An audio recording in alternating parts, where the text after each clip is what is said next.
Et on est de retour avec Juliette ainsi que le Cap XP et le réalisateur de leur film. Est-ce que Juliette, tu peux mener cette super interview? Évidemment. Alors déjà, je voulais vous dire bonjour à tous les trois et c'est vraiment, enfin en tout cas, on est ravis de vous accueillir ici au sein du studio. Alors ma première question, ça va être, est-ce que vous savez, du coup, tous les trois vous présenter rapidement en quelques mots, nom, prénom et ainsi de suite. Alors moi, c'est Achille Fossoul, je suis membre du QG Cap XP. Moi, je m'appelle Jerry Martens et je suis aussi membre du QG Cap XP, mais comme externe. Moi, je suis Dominique Sneyers, je suis le réalisateur du film, mais aussi un des participants du film. Eh ben super, merci beaucoup. Alors avant, peut-être pour les auditeurs et même pour nous, est-ce que vous pourriez d'abord nous expliquer quelle est la différence, quelle est la différence entre le Cap XP et du coup vous, le Cap XP avec un C, et votre projet, etc. en quelques mots, je vais dire. Alors le Cap XP avec un K, c'est le code à projet que la plupart des gens, je pense, connaissent. Et le QG Cap XP, c'est un autre code avec des étudiants et qui est l'interface de l'ASBL Cap XP sur le campus de Louvain-la-Neuve et qui concrètement organise des activités comme des auberges espagnoles assez régulièrement et des projections de films comme le film qu'on va présenter aujourd'hui. D'accord. Et donc c'est aussi un code à projet ou c'est pas considéré comme un code à projet, c'est plus la suite d'une ASBL du coup? Alors moi ce que je dis c'est que nous sommes un code à projet mais non UCL. C'est-à-dire qu'on est subventionné par un privé et par contre on fait tout comme un code à projet normal. Oui c'est ça. Ok, super, merci à vous. Et maintenant donc on va s'intéresser à votre événement du coup qui a lieu la semaine prochaine si je me trompe pas. Est-ce que vous voulez d'abord juste un petit peu parler de votre événement, je vais dire les modalités pratiques, les heures, où ça va se produire, etc. Oui, sans problème. Donc notre événement s'appelle en gros la projection du Passeur de la Naani. C'est un film de 50 minutes environ qui sera projeté aux auditoires Montesquieu 10 ce mardi à 20h30. Et alors, nous allons présenter donc un film de 50 minutes, mais également plusieurs interventions de personnes qui vont parler environ 5 à 10 minutes pour présenter des expéditions et des aventures qu'ils ont vécues auparavant, qu'ils ont fait cette année, pour motiver l'ensemble de nos spectateurs à partir également à l'aventure et présenter leurs propres expéditions. Trop bien. Et est-ce que par rapport à ça, il faut acheter des préventes pour se rendre sur place ou c'est vraiment libre et on y va comme on veut, avec qui on veut? Je veux dire, c'est un peu tout public. Alors c'est tout public, c'est à destination des étudiants, mais pas seulement. D'accord. L'entrée est gratuite, mais l'inscription est nécessaire via le lien qui est disponible sur l'événement Facebook et via un QR code sur les affiches si vous envoyez sur le campus de Louvain-la-Neuve. Super.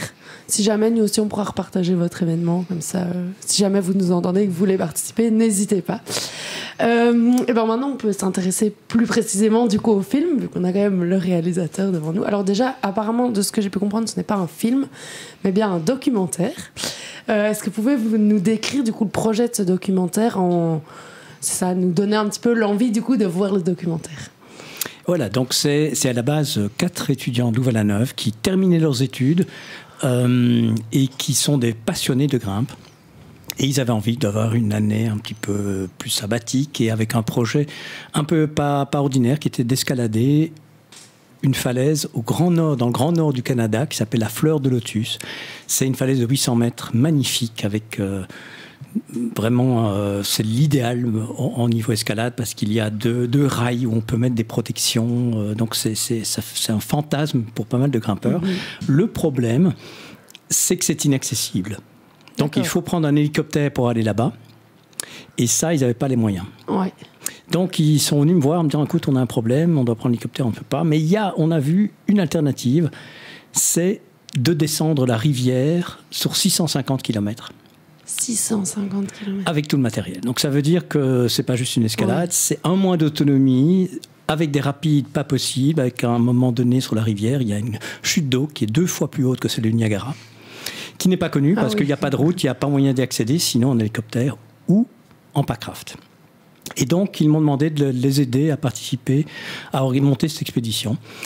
Et donc, j'y ai participé, moi aussi, y compris à l'escalade. Et le film, en fait, c'était pas tout à fait prévu de faire un film à la base, mais on est revenu à des images tellement fortes Oui, j'imagine. Que voilà, je me suis mis à faire un film. C'est mon premier film. Moi, je suis ingénieur. J'ai enseigné dans une école d'ingénieurs en France pendant des tas d'années. J'ai lancé plein de start-up ici à Louvain-la-Neuve. Donc, c'est un peu mon jardin secret de faire des films et autres. Et puis là, maintenant, j'ai complètement basculé. Et donc, ce film a pas mal circulé dans des festivals de films d'aventure dans le monde entier. Il a reçu pas mal de prix. Mais c'est surtout un film très touchant parce qu'au départ, ces 4 jeunes, ils ont qu'une seule idée, c'est d'escalader la fleur de lotus. Mais au fur et à mesure de l'aventure, c'est autre chose qui se passe. Et c'est cette rivière, cette Nahanni qui les rassemble et qui crée une ambiance entre nous, en fait, qui est assez étonnante et qui est très... Je vais oser...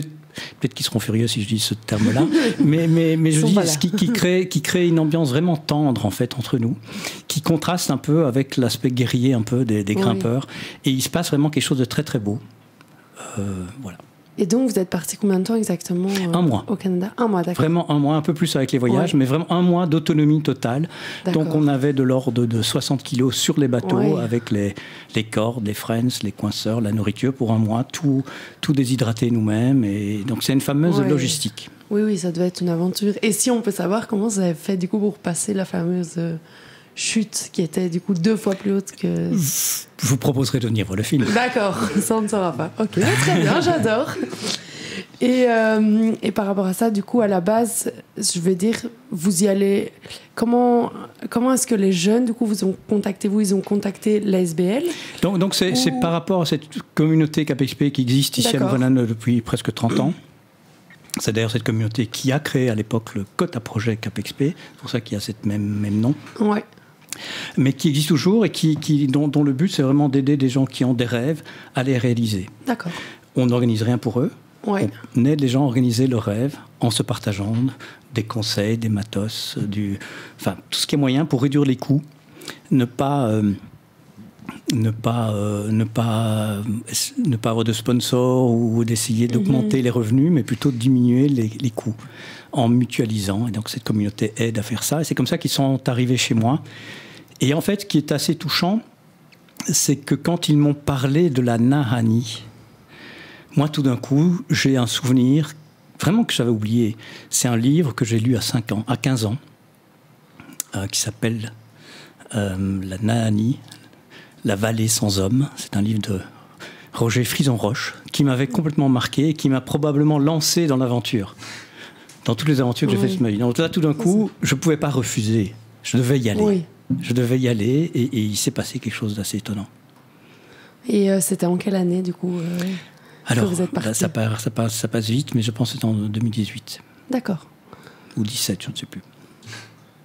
C'est fou. Enfin, je trouve ça incroyable. Je ne savais pas du tout que ça existait déjà comme ASBL.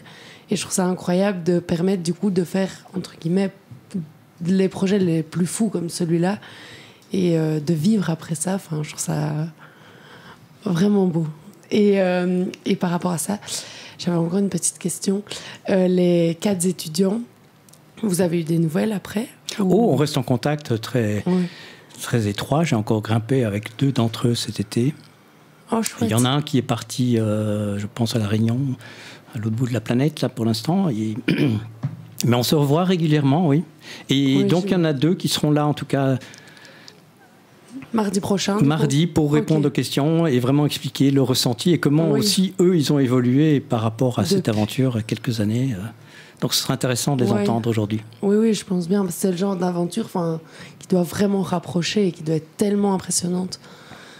Absolument. Oui. Pour moi, qui ai fait plein d'aventures depuis des années, c'est probablement ma plus belle aventure. La plus ambitieuse et la plus belle, où vraiment il s'est passé quelque chose. Et je pense que le film aussi le montre. J'imagine. Et vous avez fait quoi, par exemple, comme autre aventure Bon, ben là, il faut... Non, il y a bien de choses. Moi, ce que je conseillerais, c'est d'aller voir sur le site internet de la communauté, donc capxp.org. Il y a plus de 1000 aventures. Je ne les ai pas toutes faites, mais il y en a quelques-unes que j'ai faites.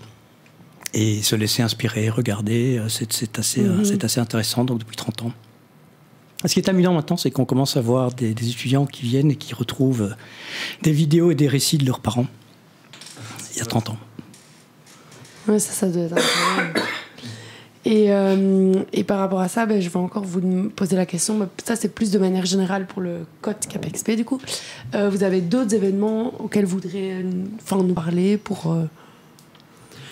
Alors, pour le moment, on a prévu un autre événement pour le QG, mais le CapExp lui-même organise d'autres événements pendant l'année. Mais le prochain événement qui va se passer pour le QG, normalement, si tout se passe bien, parce qu'on vient d'avoir des confirmations, mais c'est encore flou, ce sera une projection plein air sur la Grand Place de Louvain-la-Neuve, vers le mois de fin avril, début mai. Mais bon, voilà, ça, on vous l'annoncera sur un petit teaser, le courant du Q2. Voilà. Chouette. Et voilà, j'espère que vous serez nombreux à venir à notre événement pour notre événement au Montesquieu 10, parce qu'on va se l'éponger sur un diplodocus. Mais trop bien, mais en tout cas, merci beaucoup à vous d'être venus. Du coup, et merci beaucoup au réalisateur. On va se passer quand même la bande-annonce du film. Comme ça, on les écoute, et comme ça, tous les auditeurs peuvent nous écouter. Et je vous remercie. Merci Juliette, à toi aussi.